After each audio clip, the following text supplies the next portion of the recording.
good morning, good afternoon, or good evening. Welcome to the Six Bugle Podcast. I'm your host, Rudy Ruiz, and here's my co-host, Christy Hensler. Christy, how are you?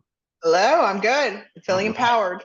How I gotta empowered. Ooh, I yeah, need like a list of words that I can yeah, pick from yeah, yeah. nowhere. That's a good So one. I like that one. That's a very yes, all right. So we're getting close to the Six Bugle I Conference know. out in Wisconsin. Man, we're just days are just flying by. Weeks away. Yep. Yeah, and we are getting prepared. Like I said in the last podcast, I got one of my rooms all tore up just to have everything all prepped. I got to be able to see everything, right? I make sure Yeah. everything all laid out. But we're looking forward to it. We got some great sponsors. We have a good lineup of attendees.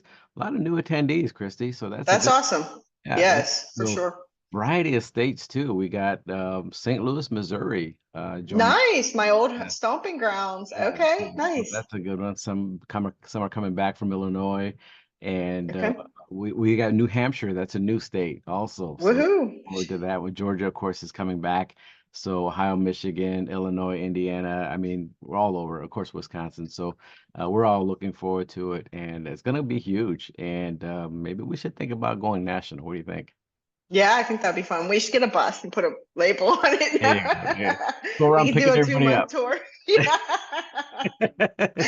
Come join the Hey, I can bus. have some fun with that. Okay. Yeah, yeah, and have Uh, sessions on the bus, right? And then drop everybody yeah, off. we could. Yeah, not a No. bad deal. All right, so you got some exciting news. You got a new book coming out.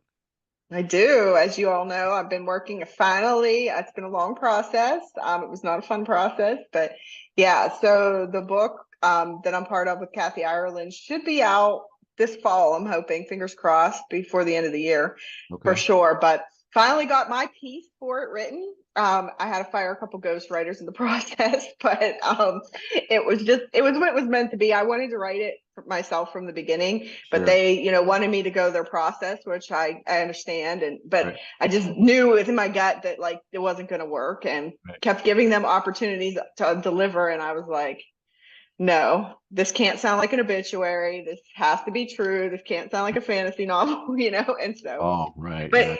yeah, so, but the title of the book's called Strength. And in the process of thinking about what, because I was giving no parameters on this, I could write whatever I wanted for this. And Mhm. um, I had to really think about adversity in my own life. And, and as I started thinking about like all the adversities in my life, I realized that they really, as hard as they've been, and as I wouldn't have ever wanted to go through them if you would have laid it out for me ahead of time, but they've also been the best gift for me in creating me into the person that I am today. And so as I looked back through it, I realized that all of this adversity, from losing, my best friend at 17 to cancer, to, going through a divorce and dealing with a several-year mental health battle, and losing everything and rebuilding my life, and on and on and on, that all of those things made me who I am today. And Right. I wouldn't be the person, I wouldn't have the depth that I have to me had I not gone through all of those things.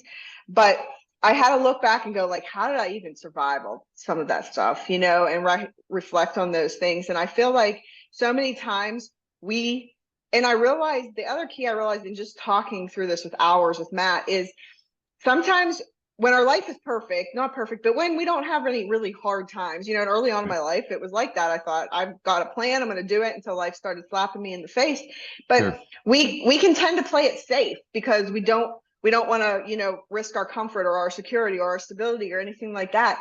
But when you've been through so much adversity, you kind of learn to stop fearing it and welcome it. And you realize, like, Okay. instead of trying to set your life up in a way that you don't have a problem, you start realizing, what, I'm going to live life full out. I'm going to live life on purpose. I'm going to go after my goals. I'm going to go try to make an impact. And as adversity slaps me in the face, because that's part of life, now I have the tools and the know how to handle it. So that's not something I'm fearing. It's just something that I know how to get over. And I think that's a shift that somewhere along the way happened for me. I don't necessarily can't pinpoint the exact time, but I do think it's an important shift to allow me to live full out now. Because people, a lot of times will say to me, like, how are you so calm about certain things? And my life is far from perfect now. I'm dealing with my own crap right now. Like, this has been a really hard year for me. If I want to be honest, probably been one of the hardest years in the last 9 for me.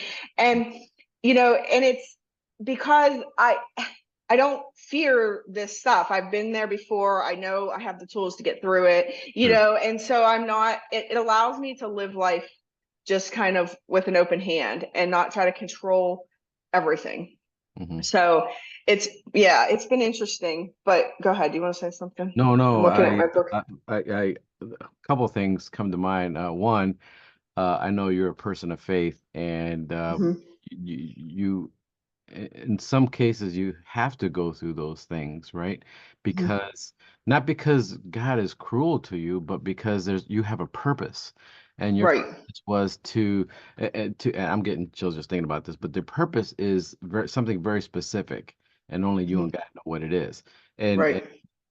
you went through those experiences for that purpose.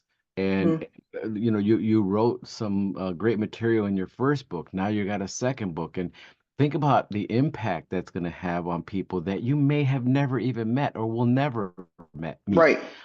because they read something or heard something or even seen this podcast. All of a sudden something clicked, Mhm. and they see the light, or they change their ways, or they have make an impact, and that is Mhm. something that you should be very, very proud of. And I remember Mark Cole, who's the CEO of Maxwell Leadership now. He was on. It was during COVID, and he had a question. He said, "What did your last adversity do to your resolve? Did it Mhm. improve it or did it weaken it?" And Mhm. and I thought ever since I heard him say that, I was very I respected him a lot more, because man, that really shined a light on a lot of things that I was going through. Also, what is this? And I tell myself that whenever I have something either good or bad, right? I ask myself, what is this adversity doing to my resolve? Is it helping me, Right. hurting me? And there is a purpose for me going. Mhm. There is a purpose for me experiencing this, again, good or bad, right? Mhm. And sometimes you don't think about the good because you think, oh, everything is great. We're just gonna Right. move along, but you Mhm. get those good experiences too because of a purpose that you have, and Right. that's something that everybody should understand, because it kind of helps you with the negative things, because Yes. now it becomes automatic. Now you tell yourself, what does this Mhm. teach? And I tell my Yes. mom that all the time, and it's hard Mhm. because she's younger, and I have to, what is this telling you? What is this trying to Mhm. teach you? And it kind of Right. changes your focus, right? It's not a poor Yes. me anymore. It's like, okay, uh, what is this trying to Mhm. tell me? And how can, because now she brings on a second set of skills that says, what can I do to deal with this? What can I do to Correct. do this question? So yeah, yeah, very profound stuff.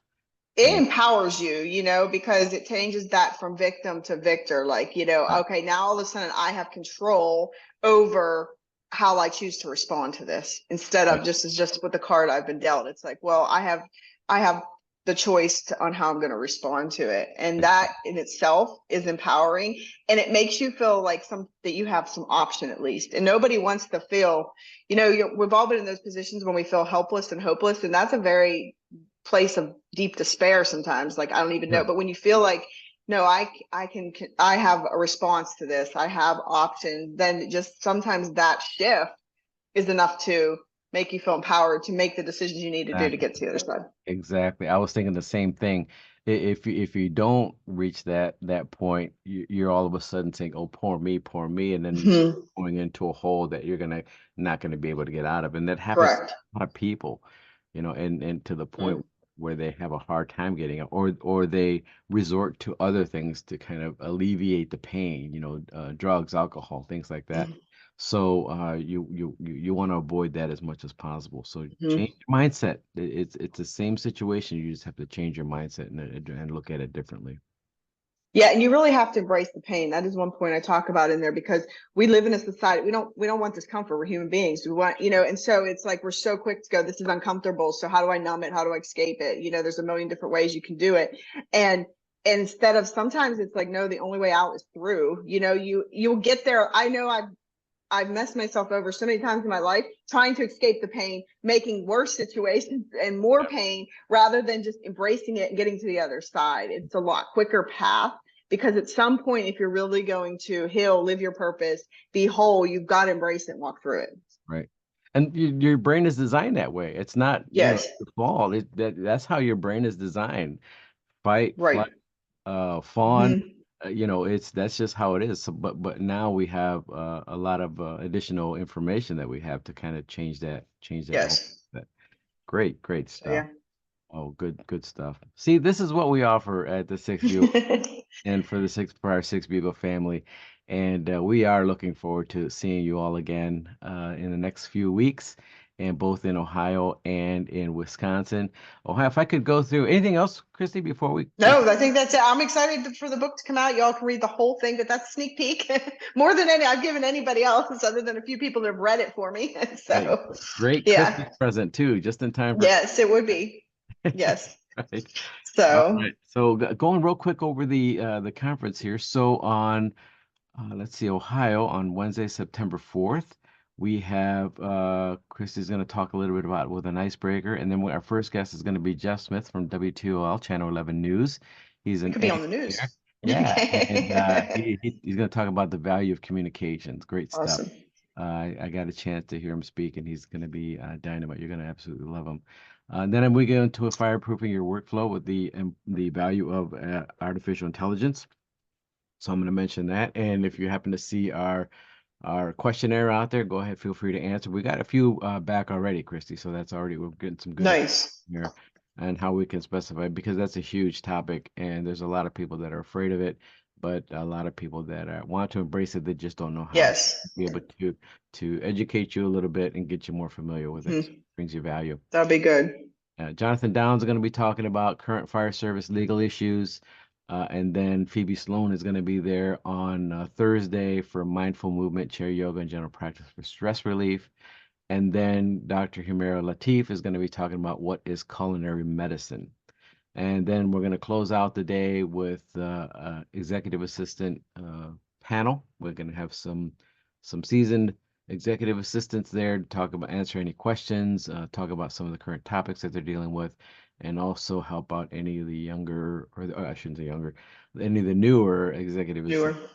Yeah, right. So and then on Friday, Christy's going to close the day with supercharging your relational and emotional IQ. That is Ohio. And for lacrosse, we're going to have Christy's going to start with an icebreaker at first, and then we're going to go into a workstation wellness by Tracy Toffner. She's going to be talking about reducing trigger points and improving ergonomics. And then on Wednesday, we're going to be talking about a communication leadership game. It's a fun game, very interactive Hmm. and very informative. So you're going to love that. I get into the AI skills in Wisconsin on that as well. And then Aaron, I'm sorry, Fire Chief Aaron Lipsky is going to be talking about strength through crisis, shared crisis, sworn management, civilian administrative assistance. And then Thomas Thibodeau is going to close on Wednesday, talking about being the best you. He's a dynamic speaker, and he's going to be our guest then. And then, of course, on Thursday, to close out the conference, Christy's going to be talking about supercharging your relational and emotional IQ. So we're getting ready, and we're going to be ready, raring to go. Looking forward to it. La Crosse is a beautiful city. Looking forward Yes. back there. So it's going to be exciting. And we have a lot of great stuff ready for you to go. Registrations we're still taking registrations. Yes. We got a full conference in Wisconsin, so that really took off. So that's really going well for us. And we have some new guests. We have some people from new states, so we're looking forward to that. And we have a lot of people coming back as well. So it's going to be fun. Great. Make sure you don't miss it, and we're looking forward to seeing you. So anything else to close, Christy? I don't think. I look forward to seeing you all. It's only a couple weeks away. So if you're listening to this and not registered, pause us and go register. So Right, there yes. you go. Also, we have our Facebook page, so make sure we can friend you for that, and we provide you with some additional information there. So, all right, looking for you. Until next time, take care.